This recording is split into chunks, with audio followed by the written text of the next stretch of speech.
Noong dekada 90, sa isang liblib na baryo sa baybaying bahagi ng Visayas, may isang binatang mangingisda na nagngangalang Elias.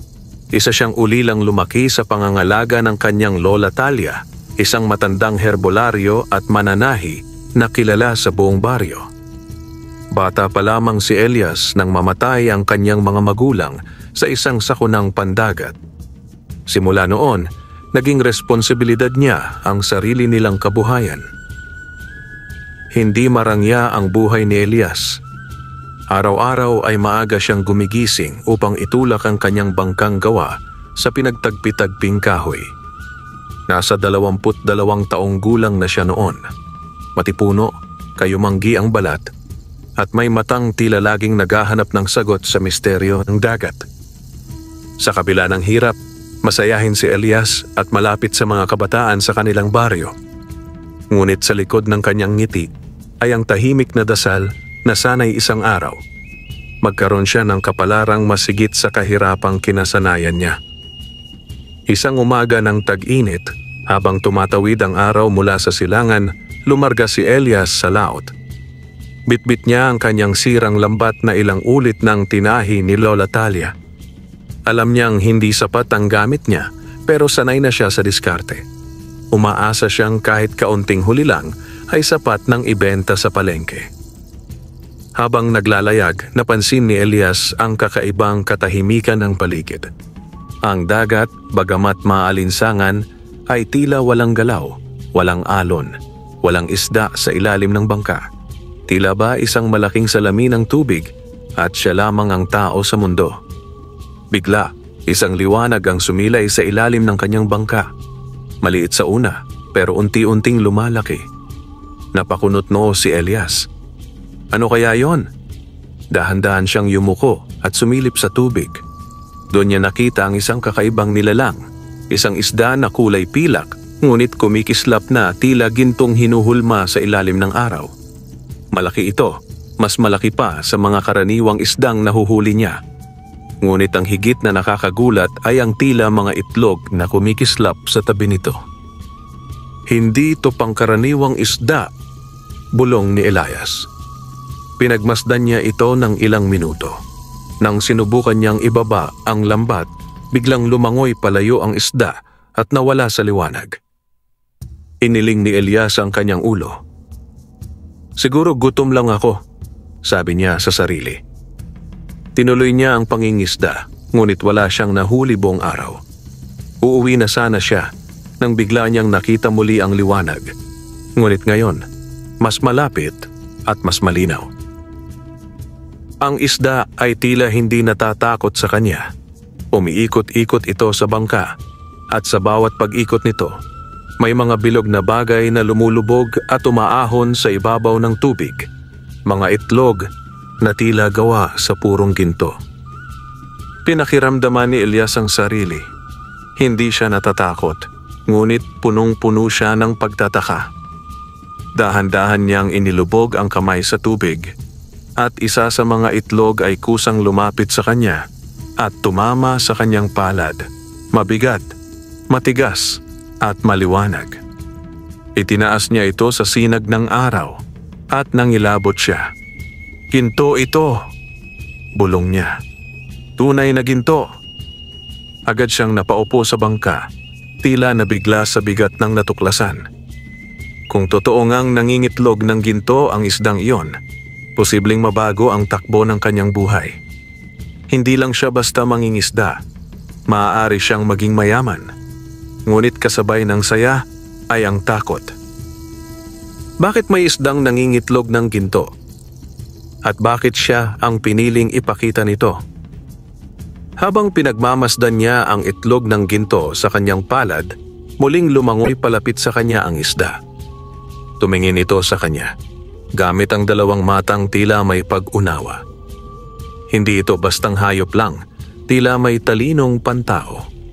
At bago ito tuluyang lumubog at maglaho sa lalim, isang kakaibang ingay ang umalingaw-ngaw sa paligid ni Elias. Hindi niya alam kung ito'y tunog ng hangin, alon o isang nilalang na lihim ng dagat. Pero malinaw sa kanya ang narinig. Bantayan mo ang yaman at bantayan mo ang puso mo. Napapitlag si Elias. Nilingon niya ang paligid, ngunit siya pa rin ang nag-iisang tao sa laot. Nilagay niya ang gintong itlog sa ilalim ng upuan ng bangka, saka nagsimulang magsagwan pa uwi, habang nanginginig pa rin sa takot at pananabik. Pagdating niya sa pampang, sinalubong siya ni Lola Talia. "Bakit parang nakita ka ng multo?" tanong nito. Umiling si Elias. May ikukwento ako." At doon nagsimula ang kwento ng isang mangingisdang binata na pinayaman ng isang isdang hindi basta isda. Ngunit ang yaman, tulad ng lahat ng bagay sa mundo, ay may kapalit. At ang kapalit ni Elias ay mas mabigat kaysa sa kahit anong ginto. Kinagabihan, sa ilalim ng madilim na langit at tanglaw ng gasera, tahimik na nakaupo si Elias sa harap ng lamesang kawayan habang si Lola Talia ay naghahanda ng hapunan. Isang simpleng sabaw ng tinapa at ginulay na kangkong. Ngunit hindi makakain si Elias. Hawak niya sa kamay ang gintong itlog na nakuha niya mula sa dagat. Sa ilaw ng gasera, lalong naging matingkad ang kinang nito. Walang duda, ginto ito. Hindi yari sa tanso, hindi peking kinang. Tunay, buo, at tila may bahid ng mahika. "Bakit di ka kumakain, iho?" tanong ni Lola Talia habang inaabot ang mangkok ng sabaw sa kanya. Umpisa ni Elias. "May nakita po akong isda sa laot. Isda na nangingitlog ng ginto." Hindi agad sumagot si Lola Talia. Tila tumigil ang paligid sa saglit na katahimikan. Dahan-dahang lumapit ang matanda at umupo sa tabi ng apo. Tiningnan nito ang gintong itlog, saka marahang huminga ng malalim. "Hindi ka na bata, Elias, at ngayong nakita mo na yan. Panahon na siguro para malaman mo ang isa sa mga pinakatatandang alamat ng ating lahi." Napakunot noo si Elias. "Alamat?" Tumango ang matanda. "Noong bata pa ang mga ninuno natin, may kwento tungkol sa isang nilalang sa dagat. Hindi tao, hindi isda. Isang inlakak na bantay dagat. Isang espiritong tagapag-ingat ng yaman ng karagatan. Bihira itong magpakita sa tao. Ngunit sa piling mapagkumbaba, bukal ang loob at hindi sakim, pinagkakalooban ito ng swerte." "Katulad ng ginto?" "Oo," sagot ni Lola Talia. "Ngunit ang ginto ay may tanikala. Kung hindi mo iingatan ang iyong puso, ang ginto ay magiging sumpa." Hindi makapaniwala si Elias. "Pero bakit ako? Hindi naman ako espesyal." "Hindi kailangan ng espiritu ng yaman ng isang taong perpekto. Ang kailangan niya ay tapat," sagot ng matanda. "Pero anak, darating ang oras, susubukin ka ng yaman na yan, at kung di ka mag-iingat, baka mawalan ka ng higit pa sa kayamanan." Kinabukasan, hindi pa man sumisikat ang araw ay muling lumayag si Elias. Bitbit niya ang lambat, ang lumang bangka at ang pusong puno ng tanong. Sa gitna ng laot, muli na namang sumilay ang liwanag sa ilalim ng tubig doon sa parehong lugar na kanyang pinuntahan kahapon. At doon, muling lumitaw ang isdang pilak na nangingitlog ng ginto. Ngunit ngayon, mas maraming itlog ang iniwan nito. Tumalon ang puso ni Elias sa tuwa. 1, 2, 5, 7. 7 ang ginintuang itlog na iniikot-ikot ng isda sa paligid ng bangka. Nang bahagya niyang inilubog ang lambat, hindi umalis ang isda. Sa halip, tila kusa nitong inilagay sa lambat ang mga gintong itlog, saka muling lumubog sa dilim ng dagat. "Salamat," mahina niyang bulong. Hindi niya alam kung maririnig siya ng nilalang, ngunit daman niyang may koneksyon silang dalawa. Pagbalik sa baryo, tahimik na pumasok si Elias sa bahay at itinago sa ilalim ng kama ang mga itlog. Hindi pa siya handang malaman ng iba ang kanyang sikreto. Ngunit hindi nagtagal, napansin ng mga tao sa palengke ang kakaibang kilos niya. hindi na siya mukhang kapos. Nagsimula siyang bumili ng mas sariwang ulam. Nakapagtahi siya ng bagong lambat. Napansin ng mga kaibigan niya ang pagbabagong ito. Isang araw, habang nasa tabing dagat, lumapit ang kababata niyang si Miro. "Pare, saan ka kumukuha ng swerte ngayon, ha?" Nakangiting tanong nito. Parang bigla kang bumango. Napangiti si Elias pero hindi niya sinagot. Sa kabilang dako ng baryo, may isa ring matandang lalaki, si Mang Cardo, na kilala sa pagiging tuso at mapanubok. Isa siyang dating mangingisda na sinasabing pinalayas ng mga kabaryo dahil sa panloloko. Ngunit bumalik siya nang mabalitaan niyang may batang biglang umasenso. Sa kabila ng kanyang edad, matalas pa rin ang kanyang pandinig at mas matalas ang kanyang pangamoy sa pera. May itinatago ang batang yon, bulong niya sa sarili. Isang gabi, habang tulog si Elias, may kaluskos sa paligid ng kanilang bahay. Mula sa bintana, may pares ng matang nakasilip, matang puno ng inggit, gutom at kasakiman. At habang si Elias ay nananaginip ng dagat na puno ng liwanag, may isang aninong nagtatakda ng sariling plano para nakawing ang yaman na hindi para sa kanya. Kinabukasan, tahimik ang paligid. Maagang nagising si Elias upang muling pumalaot. Nakasanayan na niya ang ritual tuwing umaga. Tahimik na paglalayag, mata sa dagat at pusong bukas sa hiwaga. Muling lumitaw ang isdang pilak sa ilalim ng tubig. Ngunit ngayon, may kakaibang tensyon sa paligid. Para bang may ibang presensya sa dagat. Hindi mapakali ang alon, ang hangin ay tila may kasamang bulong. Gayunman, lumapit muli ang isda at nag-iwan ng 3 gintong itlog. Tahimik ang kanilang interaksyon. Walang takot, walang ingay. Pagbalik sa Pampang, isang hindi inaasahang bisita ang sumalubong kay Elias, si Mang Cardo. "Elias," bungad ng matanda, "napadaan ako. Napansin ko lang, bigla kang umasenso." Napakunot noo si Elias. Swerte lang po siguro, Mang Cardo." Ngumisi ang matanda. "Swerte? O baka naman may lihim kang yaman sa ilalim ng dagat?" Napatingin si Elias sa lupa, pinilit itago ang kaba. "Wala po akong tinatago." Tumango-tango si Mang Cardo. Ngunit sa likod ng kanyang ngiti may halong duda at balak. "Kung ako sa iyo, iho, mag-iingat ka. Ang dagat, marami ring matang nakatingin." Hindi alam ni Elias, may mata na pala talagang laging nakasunod sa kanya. Si Mang Cardo, gamit ang isang luma at tagpi-tagping bangka, ay tahimik na sumunod kay Elias sa karagatan kinagabihan. Sa dilim ng gabi, at tulong ng ulap na tumakip sa buwan, pinanood niya kung paano pinuntahan ni Elias ang paboritong lugar sa laut.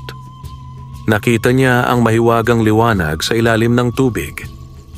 Nakita niya ang isdang pilak. At nakita niya kung paano nito iniwan ang mga gintong itlog sa lambat ni Elias. Nanlaki ang mata ng matanda. "Yaman. Tunay na yaman," bulong niya habang nanginginig sa pananabik. Hindi siya umuwi ng walang dala. Sa halip, sinalat niya ang lugar kung saan nakita ang isda. Nagbaba siya ng lambat, humugot ng dasal sa mga engkanto, at inusal ang isang matandang orasyon na kanyang natutunan noong kabataan. Ngunit imbes na ginto, isang itim na usok ang lumitaw mula sa ilalim ng dagat. Mabilis itong sumanib sa lambat ni Mang Cardo at sumirit pa itaas. Isang malamig na hangin ang pumaligid sa kanyang bangka. Bigla, may boses sa kanyang likod. "Hindi ikaw ang pinili." Paglingon ni Mang Cardo, wala siyang nakita, ngunit ang kanyang balat ay nagkakulubot, parang dinapuan ng matinding lamig. Tumindig ang kanyang balahibo. Naramdaman niyang may pumasok sa kanyang katawan. 1, 2, 3 segundo lang ang lumipas at siya'y nawalan ng malay. Nabalita kinabukasan na natagpuan si Mang Cardo sa tabing dagat, wala sa sarili. Nanginginig, namumutla at paulit-ulit na binibigkas ang mga salitang, "Hindi ako ang pinili. Hindi ako ang pinili." Ipinagtabuyan siya ng ilang kabaryo, ang iba na may natakot sa kanyang anyo, para siyang nawalan ng ulirat. Wala na ang dating tusong manguuto. Ang naiwan ay isang matandang pinasok ng misteryo ng dagat. Samantala, si Elias ay patuloy na binabagabag ng mga alaala ng kanyang lola Talia. Ang ginto'y may tanikala at ang puso ang tunay na yaman. Naisip niyang tama ang matanda. Hindi sapat na itago ang yaman. Kailangang malaman kung anong nilalang ang nagbigay nito at bakit siya ang pinili. Doon nagsimula ang desisyon niyang hanapin ang sagot.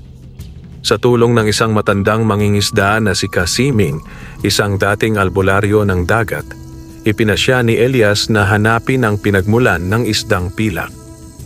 Hindi yan basta isda, hiho, wika ni Kasiming.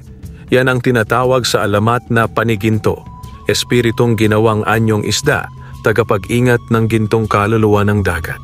Ngunit kapag hindi ka karapat-dapat, maaari ka nitong lunurin sa kasakiman.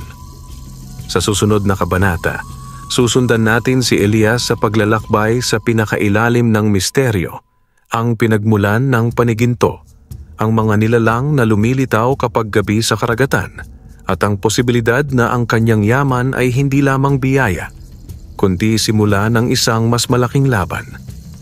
Makalipas ang ilang araw, bitbit ang kaba sa dibdib, nagtungo si Elias sa matandang kilala sa baryo bilang si Kasiming, isang retiradong albularyo at mangingisdang sinasabing minsan ay nakausap ang mga nilalang sa ilalim ng dagat.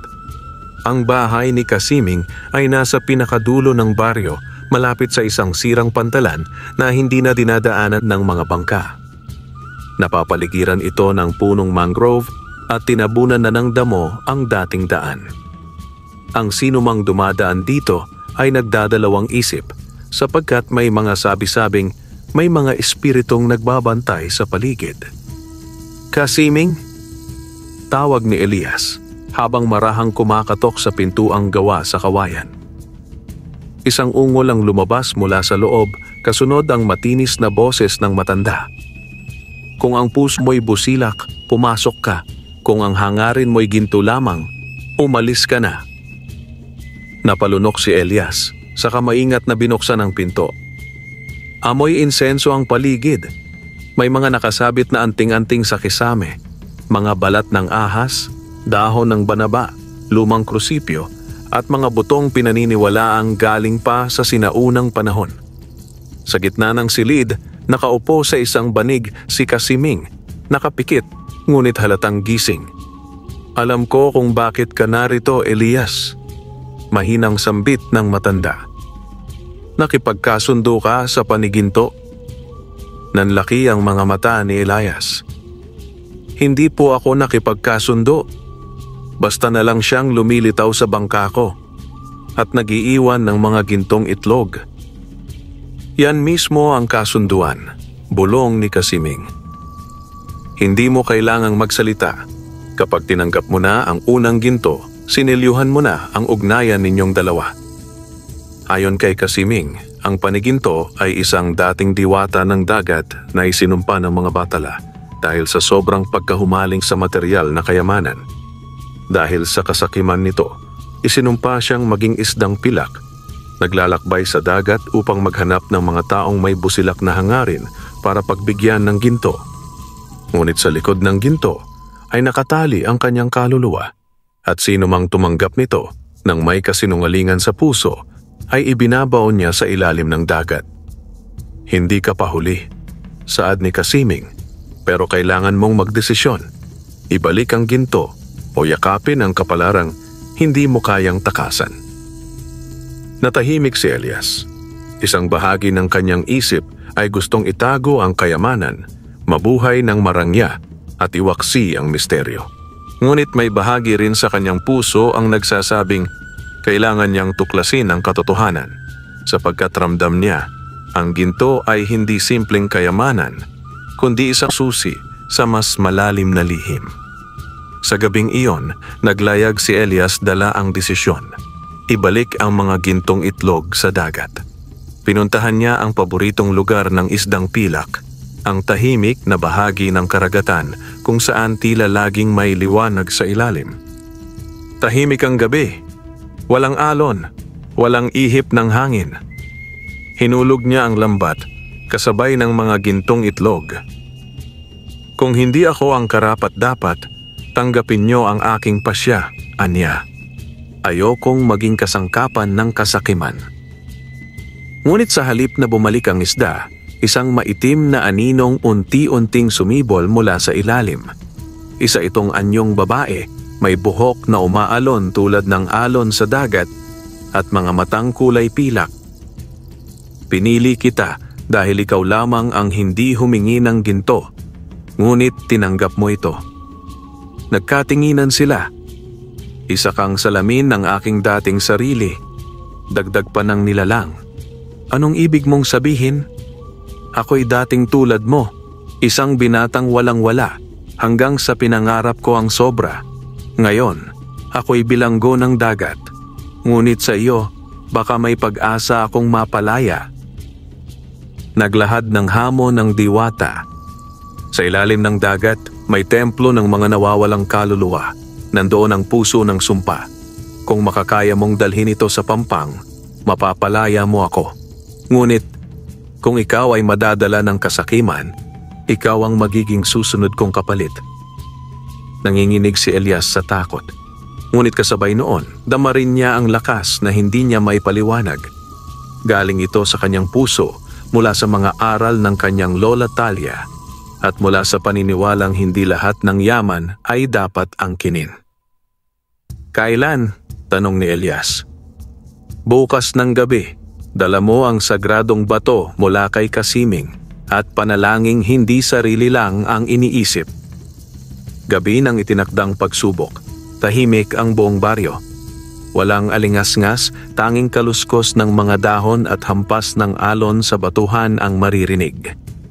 Dala ang basbas ng sagradong bato mula kay Kasiming, isang maliit na puting anting-anting na hugis puso na may inukit na sinaunang simbolo. Lumakad si Elias papunta sa tabing dagat. Naghihintay na roon ang mahiwagang nilalang. Ang diwatang pilak ngayon ay nasa anyong ganap na babae. May mahabang buhok na sumasayaw sa hangin kahit walang ihip at mga matang tila umiiyak ng liwanag. Hawak mo ba ang bato? Tanong ng diwata. Tumango si Elias, inilabas ang anting-anting at biglang lumiwanag ito sa kanyang palad. Handa ka na, sabi ng diwata. Sa sandaling ito, isasama kita sa ilalim ng dagat. Ngunit mag-ingat ka. Ang templo ay binabantayan ng mga aninong naligaw ng landas. Lahat sila'y minsan ding nabigyan ng ginto at napariwara. Lumundag si Elias sa dagat, kasunod ng diwata. Sa halip na malunod, nakaramdam siya ng kakaibang kalinawan ng isip at katawan. Parang kaya niyang huminga sa ilalim ng tubig. Palalim sila ng palalim. Habang bumababa, unti-unting nagbago ang paligid. Mula sa madilim na asul, naging malaginto ang tubig sa paligid nila. May mga lumulutang na talinghaga ng nakaraan, larawan ng mga taong sakim, mga negosyanteng yumaman, at biglang naglaho, mga mangingisda na di na muling nakita. Ito ang mga kaluluwang tinangay ng kasakiman, paliwanag ng diwata. At sila rin ang mga tagapagbantay ng templo. Sa ilalim ng dagat, sa gitna ng lumang kuweba, naroroon ang isang templo na tila gawa sa perlas at gintong korales. Nakapaligid dito ang 6 na haliging umiilaw ng bughaw. Mga anino ang nakatayo roon, parang mga bantay na walang muka. Tahimik, ngunit bantay sarado ang bawat galaw. Pumasok ka, Elias, bulong ng diwata. Sa gitna ng templo, naroroon ng puso ng sumpa, isang gintong itlog na may bitak. Kailangan mong dalhin ito sa ibabaw at ihandog sa liwanag ng araw. Doon lamang mapuputol ang aking pagkaalipin at maililigtas mo rin ang iyong sarili. maingat na pumasok si Elias. Hindi pa man siya nakakatungtong sa unang baitang ng hagdan ay nagsimulang gumalaw ang mga anino. Isa-isang lumapit, bumubulong ng tukso. Maaari kang yumaman sa mas marami pa. Huwag mo siyang palayain. Ikaw ang maging tagapangalaga. Ang ginto'y sayo. Bakit mo isusuko?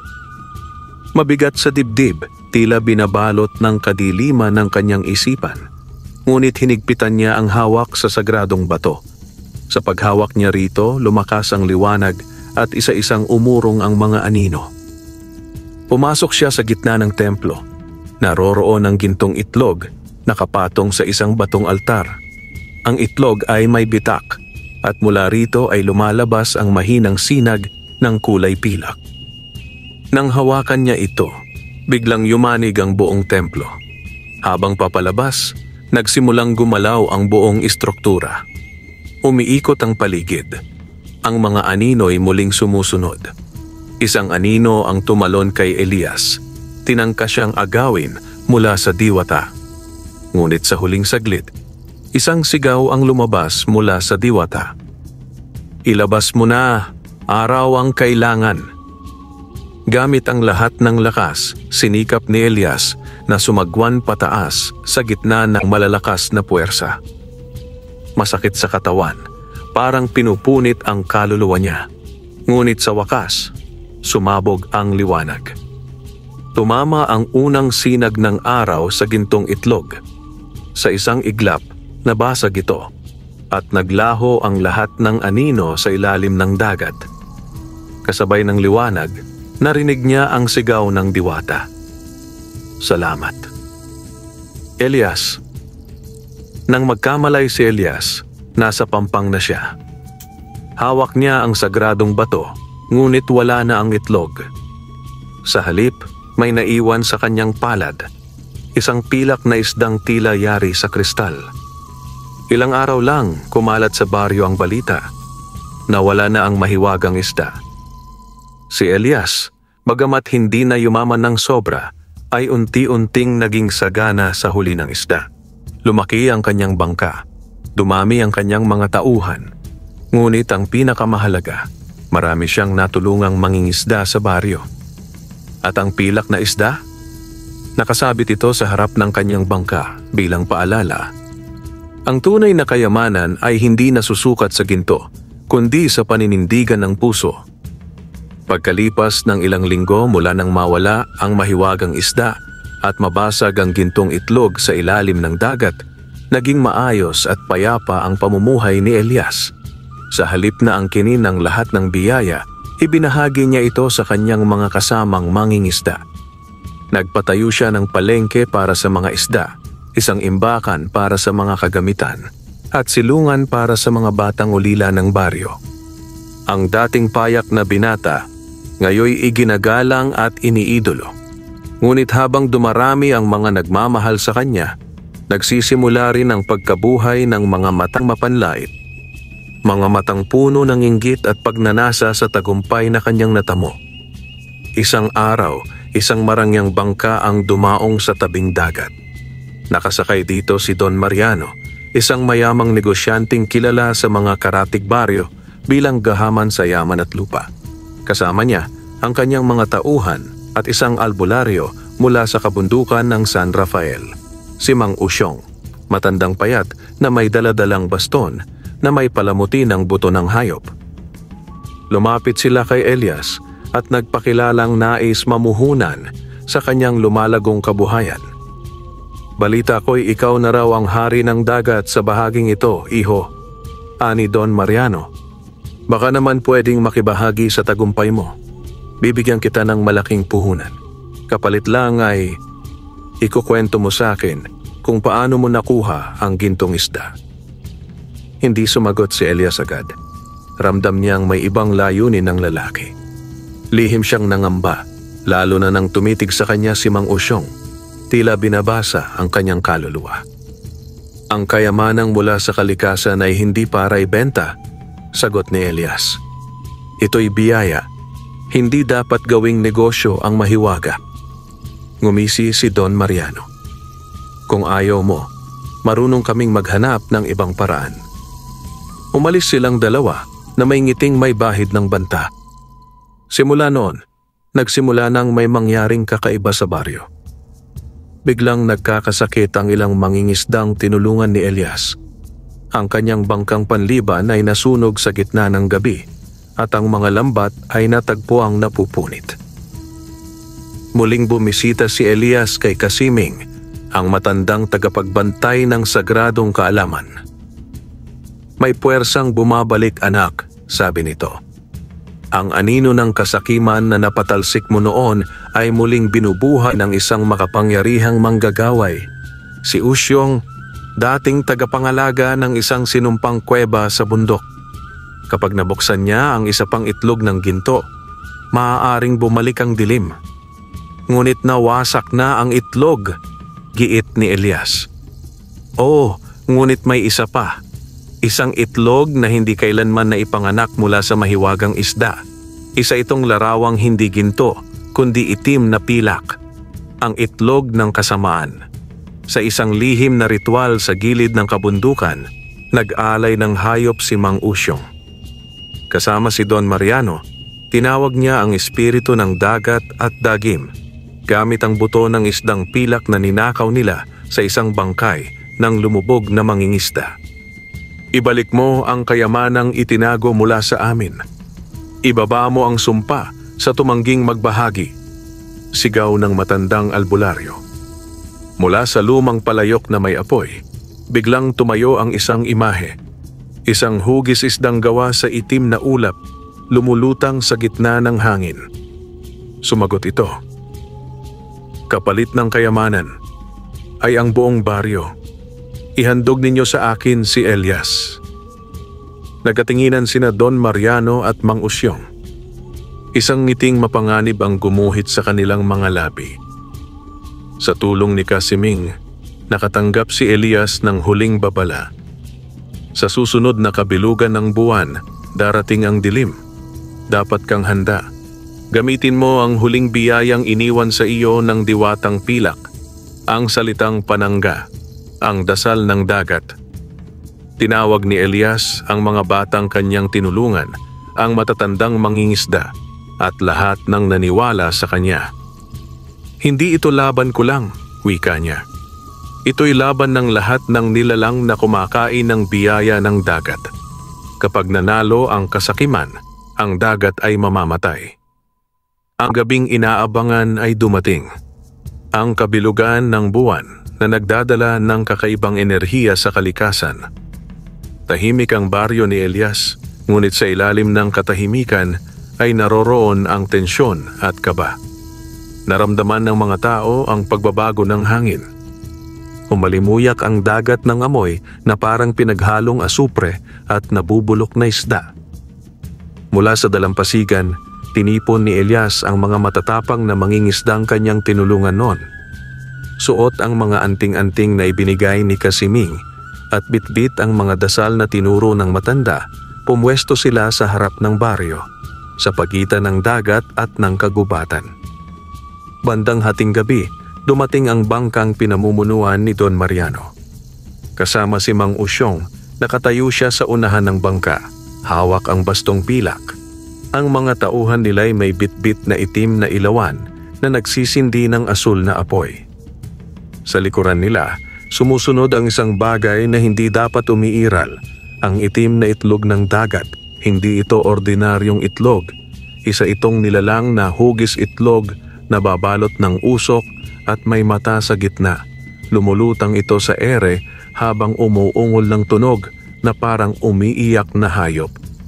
"Elias," sigaw ni Don Mariano, "isuko mo ang lihim ng gintong itlog.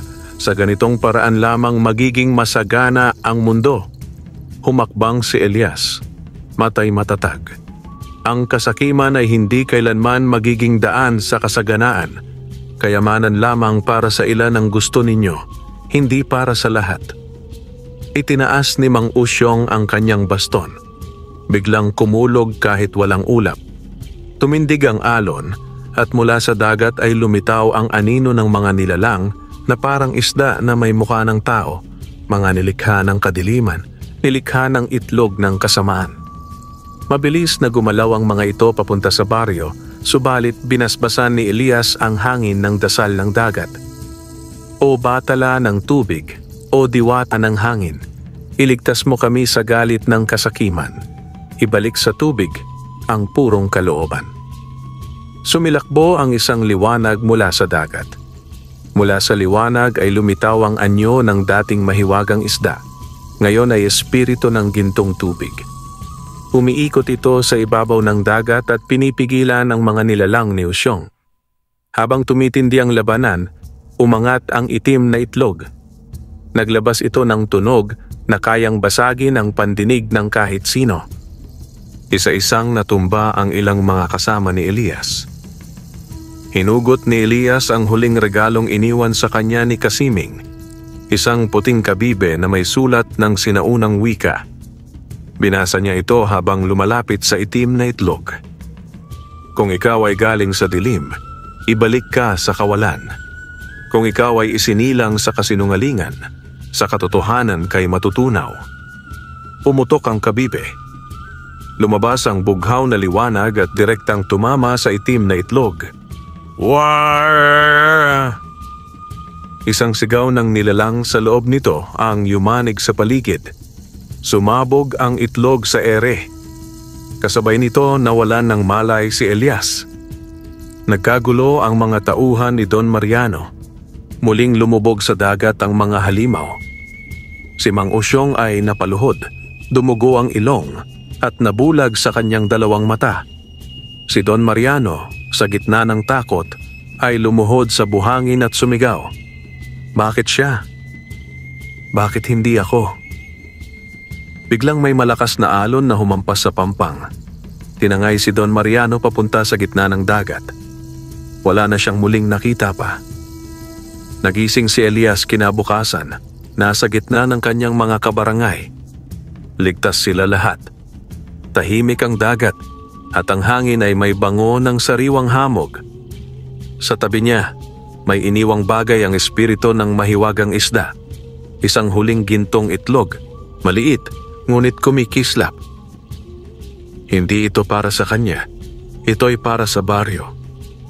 Ito ang simula, hindi ang wakas. Bulong ng hangin sa kanyang tenga. Isang linggo na ang lumipas mula nang maganap ang labanan sa pagitan ng kasakiman at kabutihan. Tahimik na muli ang baryo ni Elias. Ang dagat ay tila muling naging maamong ina na nagbibigay buhay sa kanyang mga anak. Ngunit ang lahat ng iyon ay hindi basta na lamang bumalik sa dati. Nagbago ang lahat. Maagang gumising si Elias at muling tumingin sa dagat. Hawak niya ang gintong itlog na iniwan ng mahiwagang isda. Maliit ito, ngunit damang-dama niya ang bigat ng responsibilidad na dala nito. Isang gabi, muling nagpakita sa kanyang panaginip ang espiritu ng isda. Nagsalita sa tinig na malamig ngunit puno ng pag-aaruga. Elias, ang yaman ay hindi lang kayamanan ng katawan, kundi kayamanang nagpaparami ng kabutihan. Kung ikaw ay tapat, ang baryo mo'y yayabong. Ngunit kung muling maghari ang kasakiman, ang dagat ay muli ninyong mawawala. Sa tulong ni Kasiming at ng mga matatanda sa baryo, inilibing ni Elias ang gintong itlog sa gitna ng baryo sa ilalim ng punong balete. Hindi ito ginamit para yumaman siya lamang, bagkus ay ginawa itong simbolo ng bagong simula. Doon nila itinayo ang Balay Kalikasan, isang paaralan at silungan para sa mga batang mangingisda at magsasaka.